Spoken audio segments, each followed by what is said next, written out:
ومن أحسن قولا ممن دعا إلى الله وعمل صالحا وقال إنني من المسلمين।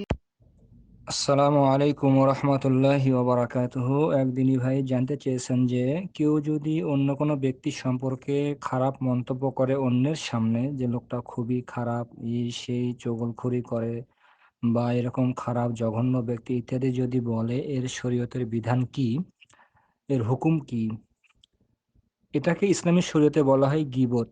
এটাকে ইসলামী শরীয়তে বলা হয় গীবত, অর্থাৎ কোনো ব্যক্তি সম্পর্কে প্রকাশ্যে এবং অপ্রকাশ্যে নিন্দা করা, কুৎসা রটনা করা, তার খারাপ দোষগুলি মানুষের সামনে বলে বেড়ানো, এটাকে বলা হয় গীবত। এটা খুব মারাত্মক অপরাধ। এটা মারাত্মক অপরাধ এবং কবিরা গুনাহের অন্তর্ভুক্ত।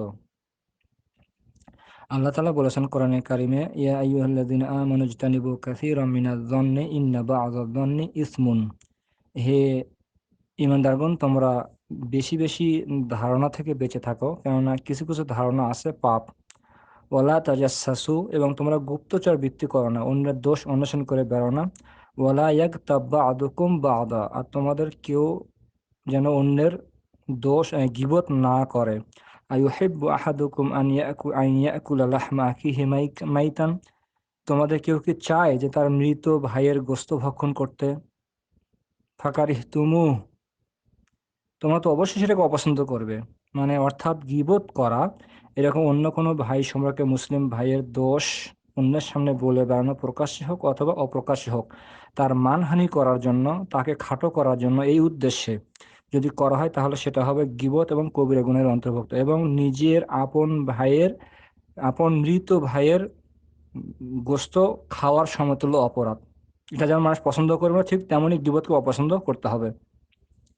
আরেকটি হাদিসে এসেছে, রাসূল সাল্লাল্লাহু আলাইহি ওয়াসাল্লাম বলেছেন যে, তোমরা কি জানো গীবত কাকে বলে? আতাদরুনা মাল গীবা, তোমরা কি জানো গীবত কাকে বলে? ক্বালু আল্লাহু ওয়া রাসূলুহু আ'লাম, তখন সাহাবীগণ বললেন যে আল্লাহ এবং তার রাসূলই ভালো জানেন গীবত কাকে বলে।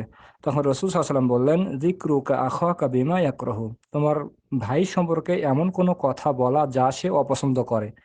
তার সম্পর্কে এমন কোনো কথা বলা যে কথাটি সে শুনলে অপছন্দ করবে, যে এই আমার সম্পর্কে এরকম খারাপ মন্তব্য করা হয়, মানে সে রাগ হবে বা অপছন্দ করবে যে তার সম্পর্কে এভাবে বলা হয় কেন, সে অপছন্দ করবে, এতটুকু হলেও এটাকে গীবত বলা হয়।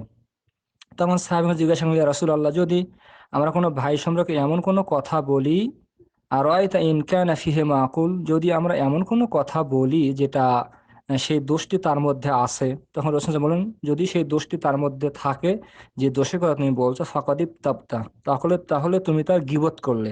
যদি দোষটা থাকেও তার মধ্যে তাহলে সেটা হবে গীবত।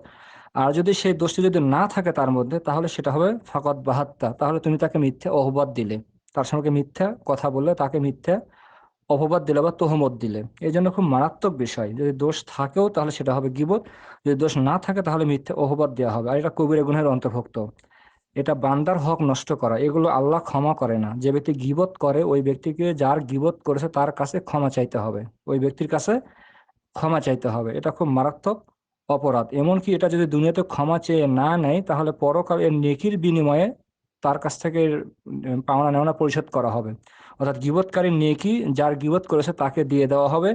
এইভাবে যদি নেকি শেষ হয়ে যায় তাহলে ওই ব্যক্তির পাপ এর উপরে চাপিয়ে দেওয়া হবে, গীবতকারীর উপর চাপিয়ে দেওয়া হবে, এভাবে ওখানে পরিশোধ করে দেওয়া হবে। এই জন্য খুব মারাত্মক বিষয় এটা। যদি কেউ গীবত করে তাহলে অবশ্যই তার কাছে গিয়ে ক্ষমা চাইতে হবে। গীবত হবে ওই ব্যক্তির মানকে খাটো করা, তার মান ক্ষুণ্ণ করা, তাকে হেয় করা, মানুষের তাকে ছোট করা, এই উদ্দেশ্যে যদি কেউ বলে তাহলে সেটা হবে গীবত। তবে কোনো ব্যক্তির দোষ সম্পর্কে অন্য ব্যক্তিকে যদি বলে এই উদ্দেশ্যে যে সে তার সাথে চলাফেরা করছে বা করতে চায়, তাকে বন্ধুর মতো করে দেখে, কিন্তু সে যদি বলে যে তুমি ওর সাথে চলাফেরা করতেছো, লোকটা তো এরকম খারাপ, সেখানে উদ্দেশ্য ওই ব্যক্তিকে খাটো করা নয়, উদ্দেশ্য এই ব্যক্তি যেন তার সাথে চলাফেরা করে খাটো নষ্ট যেন না হয়ে যায়, খারাপ যেন না হয়ে যায়, এই ব্যক্তিকে সাবধান করা এখানে উদ্দেশ্য থাকতে হবে, এটা অন্তরে নিয়ত থাকতে হবে এই ব্যক্তির কল্যাণের জন্য। কিন্তু ওই ব্যক্তিকে খাটো করা বা মান ক্ষুণ্ণ করা উদ্দেশ্য এখানে থাকবে না, তাহলে সেটা হয়ে যাবে গীবত। এই জন্য এটা মৃত্যুর আগে ওই ব্যক্তির কাছে ক্ষমা চেয়ে নিতে হবে। যদি ক্ষমা চাওয়ার কোনো সুযোগ না থাকে, হয়তো লোকটা মারা গেছে, তাহলে যার গীবত করেছে তার জন্য আল্লাহর কাছে বেশি বেশি ক্ষমা চাইতে হবে, ইস্তিগফার করতে হবে। এভাবে এটার মানে সমাধান হতে পারে, এমনটি বলা হয়েছে। এই জন্য আমরা খুব সাবধান থাকতে হবে। অবশ্যই গীবত মারাত্মক অপরাধ। এবং এই যে কথাগুলি, আবার কিছু কিছু ব্যক্তি আছে এই কথাটি শোনার পরে আবার ঘুরে ওই ব্যক্তির কাছে আবার গিয়ে লাগায় যে দেখছেন অমুক আপনার সঙ্গে এই বলেছে, আর ওখান থেকে কথা নিয়ে এসে আবার এখানে বলে। এটাকে বলা হয় নামিমা, চগলখুরি। রাসূল সাল্লাল্লাহু আলাইহি ওয়াসাল্লাম বলেছেন, লা ইয়াদখুলুল জান্নাতা নাম্মামুন, যে ব্যক্তি চগলখুরি করে অর্থাৎ ফিতনা ফাসাদ সৃষ্টি করার জন্য একজনের কথা আরেকজনের কাছে গিয়ে লাগায়, এখানে শুনে ওখানে লাগায়, ওখানে শুনে এখানে লাগায়, ওই ব্যক্তিকে বলা হয় চগলখোর।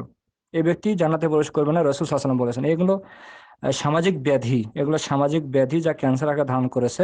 আমরা অনেকেই মানুষ মুসলমান এগুলো করে থাকে, কিছুই পরোয়া করে না, অথচ মারাত্মক অপরাধ, কবিরা গুনাহের অন্তর্ভুক্ত। এগুলো থেকে বেঁচে থাকতে হবে। এতে করে আমাদের মুসলিমদের মাঝে পরস্পর ভালোবাসা, সহানুভূতি, সহমর্মিতা, সম্প্রীতি, সহযোগিতা, এগুলো মানে দ্বন্দ্ব ফাসাদ সৃষ্টি হয়, ভালোবাসা দূর হয়ে যায়। এগুলো সামাজিক ব্যাধি, এগুলো থেকে বেঁচে থাকতে হবে। আলোচনা আমাদের সবাইকেই যাবতীয় গীবত এবং তহমত থেকে বেঁচে থাকার তৌফিক দান করেন, আল্লাহুম্মা আমিন।